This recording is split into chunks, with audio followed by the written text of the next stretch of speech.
In 1912 in New York City, they record the first calypso by Lovey's Orchestra, a band from Trinidad. The record could show.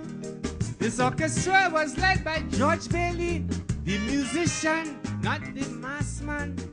The tune was entitled Mango Fair, so calypso recordings began. In 1914, 2 years later, Julian White Rose and one Jules Sims gave to calypso its first vocal recordings. In 1921, Railway Douglas opened the first calypso tent. And from then to now, I keep asking, where the hell the calypso went? For since in the early 20s, Sargum sponsor Lion and Tiger. Our calypso music was attracted by a recording company they called Decca. It was recorded before all that jazz and so much other music. But somewhere along the way, calypso has lost its magic. Just when you feel the calypso would skyrocket all over the continent, it took a nosedive in the savannah and then back to the friggin' tent.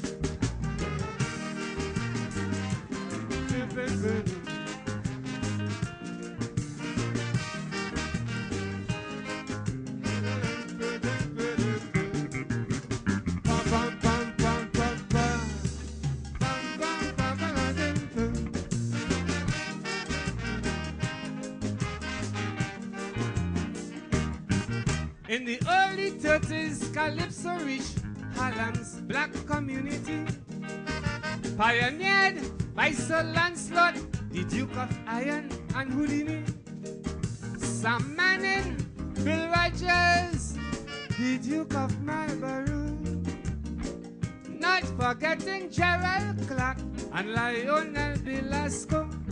Look how long the calypso was on the international scene until a man named Molly Amsterdam brought it where the pasture was green. Rum and Coca-Cola, the Andrews sisters said it all. The tune sold 7 million copies, and Lord Invader, he had a ball. $150,000 he got for this calypso, and for composing the melody, Velasco, he got something also. Through Amsterdam and the Andrews sisters, calypso made the hit parade.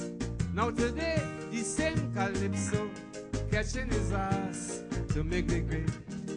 Cause every day now the people keep complaining, calypso is dying slow. But it's all them calypso judges and promoters that have it so.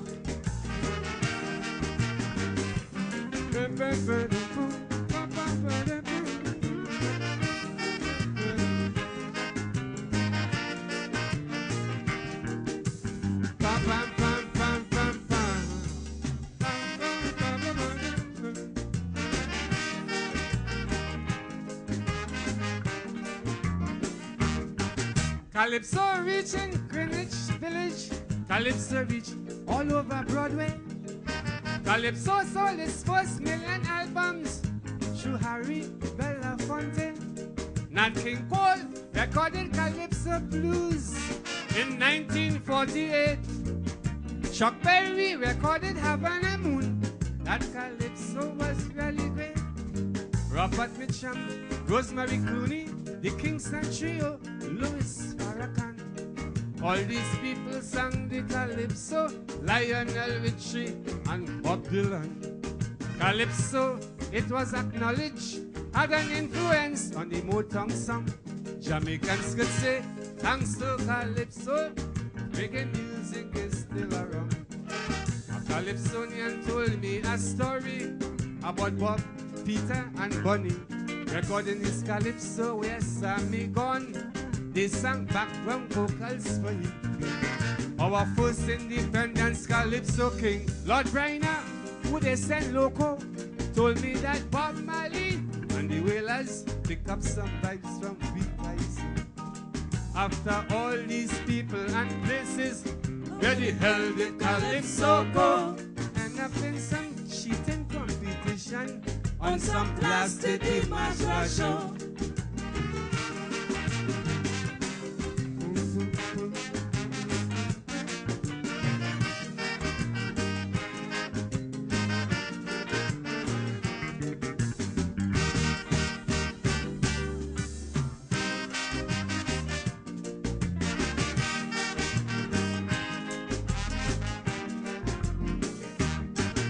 The first woman to enter a tent to sing Calypso, Lady Trinidad was a sobriquet.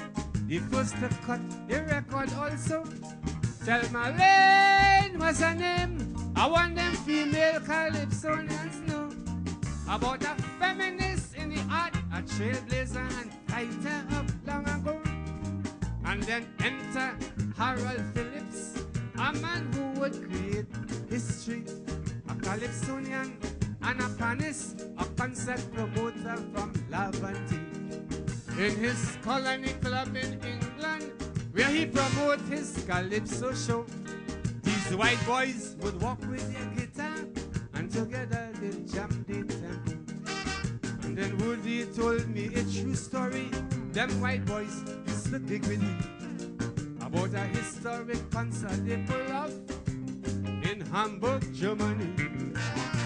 John Paul, George and Ringo, his Lord Woodbine made me to know the famous Beatles from in Liverpool pick up some vibes from me Kaiso. After all these explorations, how much further did Calypso went? End up in all kind of competitions, and then back to the friggin' tent.